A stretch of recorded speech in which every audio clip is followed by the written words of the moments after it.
Well, welcome to Burn the Ship. This is the podcast where we connect entrepreneurs or professionals that can help you go all in on your business. We talk to people that have walked the walk, talked the talk, been through all of the things that we experience as entrepreneurs and small business owners, and come out the other side more knowledgeable with more skills that help them successfully run their business. Our goal being to kind of bottle those things up and make them teachable for the people that are listening.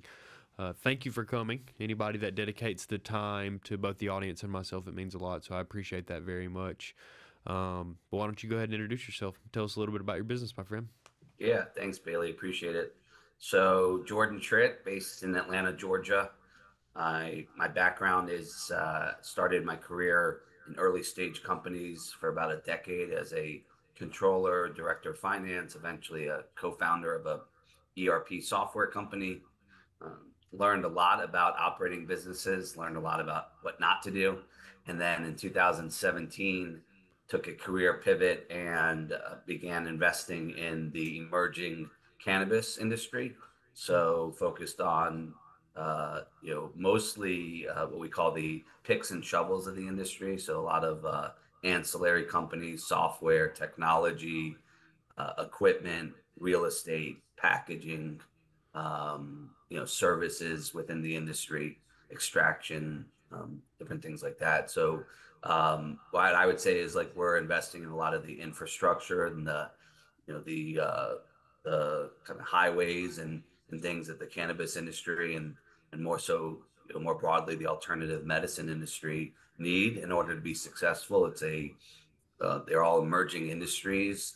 Most of the endemic operators, big companies won't touch emerging industries just because of the uncertainty or risk or legal unclarity, lack of clarity or whatever. So we're in a pioneering industry at a time when it's a shift in consumer behavior, certainly away from alcohol and a different thing, more of a focus on health and wellness and plant-based medicine. So we're seeing that trend continue to grow in popularity. And so we're really at the core, we're looking to build up this industry, be advocates, certainly invest in it, and have meaningful returns for ourselves and our investors and shareholders. So tell me, I want to know a little bit of your story to kind of how you got into this space, and kind of alongside that, I really want to know the story of the industry, right? Because I think that a lot of people listening from the outside, like especially from my perspective in the payments world, it's kind of been just one of those things where like you're just waiting and seeing what happens from a business perspective. You don't know how to be really a catalyst in that space, or what things that you can get in on early as a business opportunity that can be advantageous for you, or really what's advantageous to the industry right now. So like, I guess you can treat us like we're very in the dark about the industry in general. I have a little bit of experience with like some seed to sale software, people just looking to be a engine for payments on the back end. So I have a little experience in that space, but I really don't know a lot about where the industry is today, what you're expecting, and what the history is that makes people perceive the cannabis industry the way they do now. Hmm. Yeah, well, there's a lot in that question and a lot in the answer. But let me, try to touch on a few of the points. So just in terms of like the history of cannabis as an industry, so I'll talk about that, and then I'll talk about, how I got into it and how I think other people have gotten into it, and then round it out with, some of the opportunities. So in terms of the history, you know, cannabis is a very emotional topic. There's tends to be people are very passionate and strongly passionate about it one way or the other. So usually, in our sense, in terms of the people who are pro, let's call it cannabis, pro plant medicine, a lot of times these are people who have had uh, first person interactions with the cannabis plant, and whether that's whatever the form factor, whether it could be creams or consuming flour, whatever it is, but seeing some benefit from a medicinal standpoint. Maybe some people recreationally, but it tends to be people's first, I think, entree into it is from the medicinal standpoint, where they either experienced themselves or saw a close family member get benefit from consuming cannabis, and so therefore then they become an advocate, and they realize, in when they start to understand what's happened in the in reality, how many people are still incarcerated because of nonviolent offenses relating to cannabis. Certainly, like the people who have been growing this and trying to get it, from a cultivator standpoint, farming standpoint, to get this out there. So there's a lot of people who have been in touch with the industry for a long time and have, some maybe have struggled and done well, who knows? But there's been a lot of kind of different interactions with it in the past. So there's a whole loaded history. A lot of it is political, and there are probably some good podcasts and different things out there to talk about just how this came about. But now, certainly the timing of this podcast, we are just on the heels of the DEA, announcing that they're going to, approve the recommendation of the Human Health Services to move cannabis from unscheduled, or excuse me, from Schedule 1 to Schedule 3, which puts it now into a totally different category, and it makes it a different industry. We don't know exactly what that's all going to look like, but the point is that things are evolving even now today, in a serious and significant way. This is probably the biggest movement for cannabis at the federal level in 50 years, since it was moved to Schedule 1. So this is a major kind of time in history, but obviously it's really the early days of the industry, in that way. And so, in terms of how I got into the cannabis space, my father is a mentor of mine. He's a physician, but also an entrepreneur. And so he started investing in the cannabis industry in 2015. And he recommended that I come out to the annual trade show. I did that in November of 2016. I met a lot of, his friends, people that, he had been uh, The met. big one in Vegas, right? That's the one you're talking about? The big Yeah. one in Vegas in 2016. Yep. So it had grown at that point. I think it was maybe about the first year I went, it was like 6,000 people. It's grown now to like 35,000 people or something. So it's, really, obviously grown significantly. But yeah, I really fell in love with the people and the passion that everyone had in the industry. So that gets to most people, like I said, have come into the space because they've had a firsthand experience and they're really passionate about it. And so, in terms of like this, podcast and the topic, I think what keeps the people like myself in this industry and has kept us is that passion, that absolute commitment and desire to be on the other side, to have gotten to this point when, the DEA announced what they did, and us knowing that this is going to change the paradigm for how cannabis is consumed in the United States and in the entire world. This is a major, just like Germany going legal for, recreation in April this year was a big deal for the industry. So this is an industry that's a universal global industry. It's evolving now because of, what's happening with the regulatory regimes and the rules in each of the countries. And so, it's still a story that's, to be unwritten. The story hasn't been written yet. And then in terms of the opportunities, what we've seen in the industry is there's a lot of excitement, a lot of passion, and then people come in and they're unequipped, ill-equipped to really handle the challenges of running an early stage company, especially when you're doing it with like one hand tied behind your back, which is a lot of times the cannabis space because of just how challenging it is to do some of the normal things, as from the payment side. It's just not that simple. It's you say cannabis and all of a sudden, the tone changes, and so that's a reality that you have to deal with. And so I think the people who have done well and will continue to be successful are focusing on something that they do really well and really understanding it, and figuring out how to operate even within the challenges that the cannabis space, um, you know provides, and to be successful despite that. And those are the people that are now well positioned as the industry is maturing and going global. that they're really in that spot that people wanted to be in, when they started getting into this space 10 years ago. But as you know, and you probably talk about every week and every day, it's not, the timing is not, what we necessarily think it's going to be. And so you have to figure out how to pivot and evolve and burn the ship in order to make sure that you move forward. So it's all, the interesting thing, just to sum it up, is cannabis in a lot of ways is unique because of everything I'm saying, but at the same time, it's a normal business. And so the opportunities in the industry are the same as other opportunities: logistics, fintech, payments, packaging, etc. Manufacturing, all, brands, everything, is applicable here. But you just got to be really, really good at it to be successful. In your experience in the cannabis industry, what percentage of the people that you're talking to that are creating pieces of technology or processes to supplement the cannabis industry are small businesses and entrepreneurs versus very large players in that space, tobacco companies, things like that? 99% small businesses.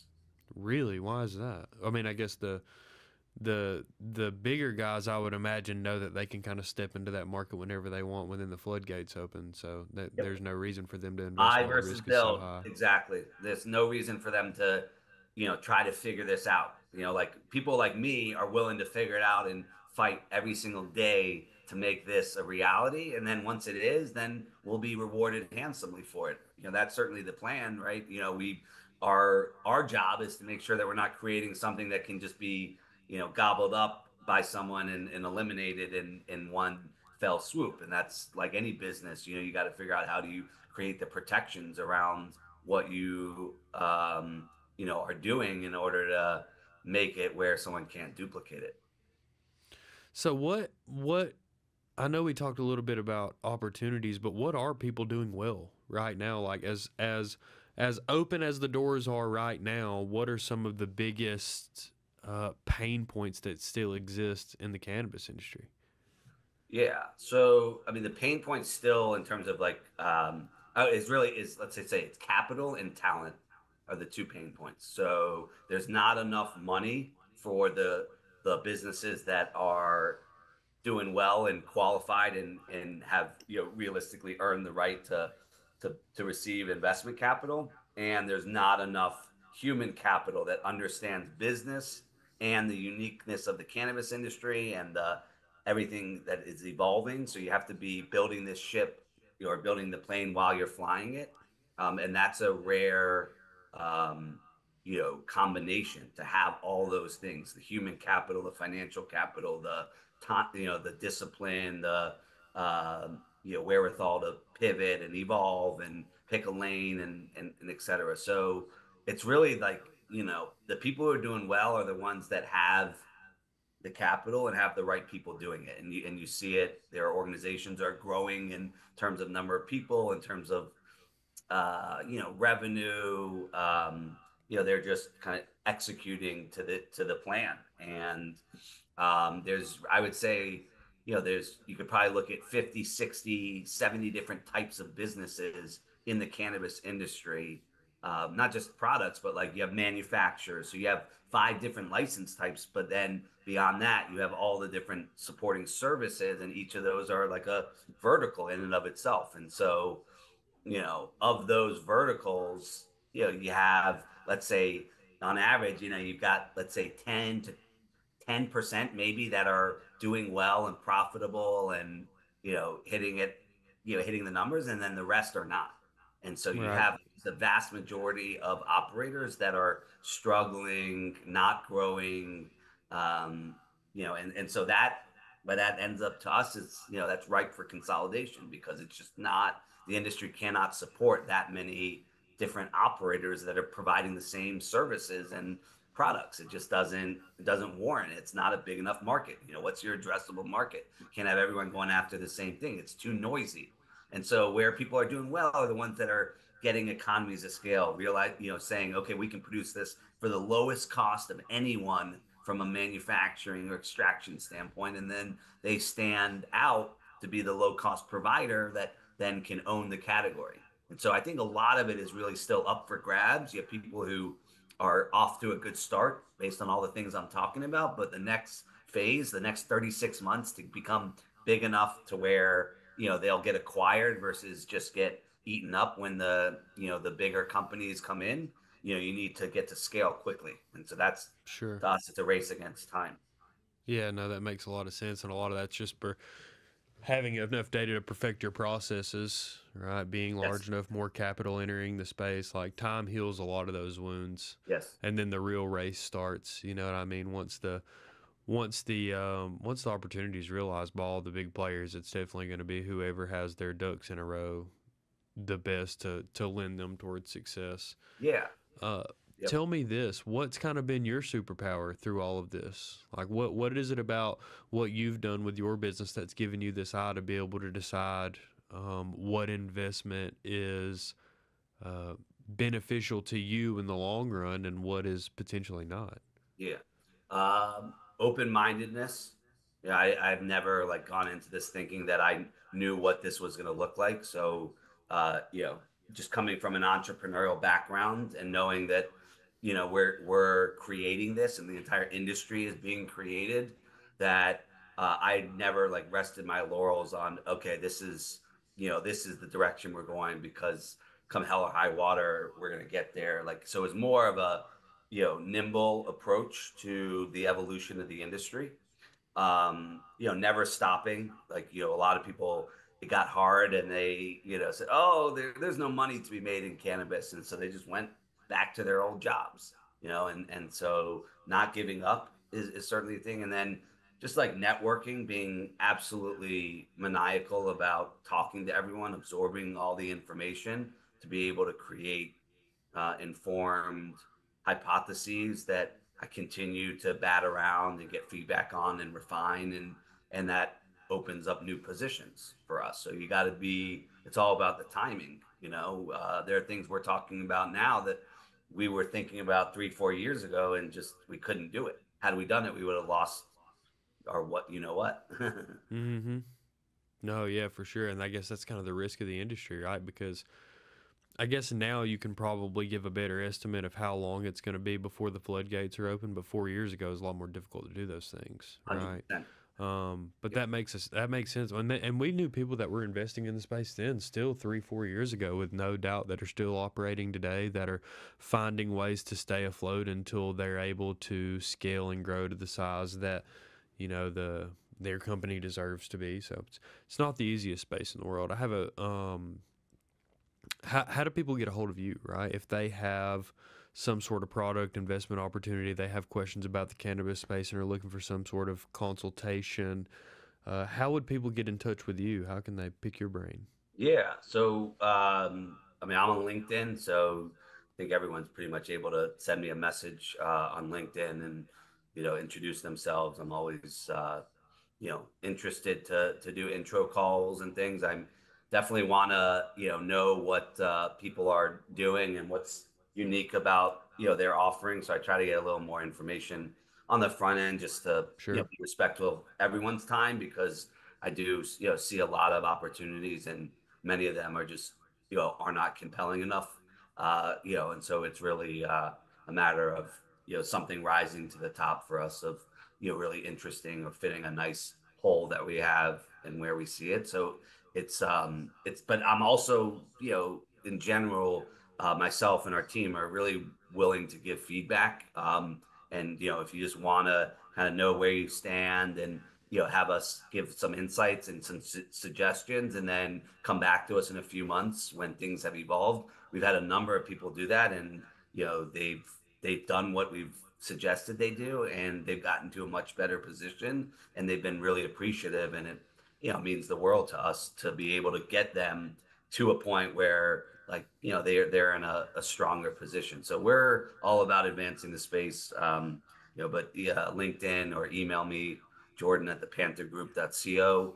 Happy to respond to emails. I'm not hard to get, honestly. I'm interested in hearing and gathering information. So Cool. Well, I appreciate that. The audience appreciates that as well. Your availability. Um, kind of the way that we always end the podcast, right? And I think that your business kind of fits into this two ways, right? Because really what we're talking about is burning the ship, right? It's going all in on your business, um, committing to going through the things that you know you're going to go through that are going to be really hard to make your small business successful, right? I think there's another layer on top of that for your business because not only are you having to do all the work up front and do what you know how to do and do it well to be able to identify what are good business opportunities for you, but you also know that there is a different time element to the things that you're betting on than a lot of other people whenever they're investing in the industry in the typical industries that you see a lot of investment in, right? So it's Yes. like you have to be able to have the eye, you have the skill, and then you also have to be able to wait to see how the industry progresses. So I ask you, what has that experience been like of going all in on your business and becoming an entrepreneur? And why should other people seek that out? Because I think you've probably gotten a lot more of that feeling knowing that you have to bide your time and emotions in order for your business to be successful. Yes. So what it's been like is like anyone else has experienced it. It's as hard as yeah, as hard as anything else. Really, you're putting, and certainly in my case, I put everything on the line to the extent that I could, and I know many successful entrepreneurs, if not all, have gotten to that point. And so it's a major risk, a major commitment to believe in what you're doing. At the same time, like I said, my business is about gathering information. So I've been continually gathering information that informs like where I see our business and the confidence level I have in it. And so I do think while the commitment and that ride or die attitude is required, you also need the reality of the information. And many people are committed to the end to their projects, but the projects unfortunately are you just they're not destined for success. And so I think balancing both of those of the making sure that you're constantly have that information, and then dialing back, like you said, that commitment and saying, okay, long term I'm committed, but right now I need to pull it back in order to withstand some of this. So there is a little bit of uh, like I've scaled back, for instance. Perfect example. We probably had 12 employees. We had about that a year ago. We now have like four. So it's been a major reduction in the number of people working with us. At the same time, overall our impact has improved because we've gotten better at really the core of what we do. And that obviously is at the end of the day getting deals done. But so long story short, I guess is that absolute commitment, the constant information to be able to assess, how fast or slow to go, which directions, etc. And then also like you said, this long term, short, medium, long term horizon of what do we need to do now to survive, to get to the next step? What does that position us to do for the medium term and the long term? And they're all in perspective and need to be factored in. And when you make one move in the short term, it impacts the rest of it. So it's a constant revisiting to make sure that we're heading in the right direction. So it's a lot of work. That's what it is. Yeah. Yeah, your industry has a lot of feel. Like that's kind of how I've described it before. There's a it's like golf, right? It's like when you have like a 50-yard shot. Like there is no 50-yard club. You have to have a wedge and some feel, right? And your industry has a lot of feel. Like you have to have a lot of adaptability. You have to be very level-headed, and I think that's with any industry, right? There's going to be difficult times. There's things that are going to be easier. Things are going to go up, down, speed up, slow down. But you have to have a feel on the amount of pressure that you need to put on your business to do certain things and perform. And understand the environment around you, and I think your industry is very, requires that in abundance. So, Yeah. That's a I phenomenal appreciate you sharing analogy. your experience with us. Yeah, no, I really do because maybe we do this again in a year, and there's huge changes in the industry. We Well, could it's probably funny. do this once a year and every single year have a completely different conversation about your perspective on investments in the cannabis industry. You know what I mean? And plant medicine in general. So Yep. I appreciate you coming. If you have anything to leave the audience with, please, the Yes. platform is yours. Like I said, we'll get to cracking on this, on editing it over a couple of weeks, and we'll put it out and put it out there to the world.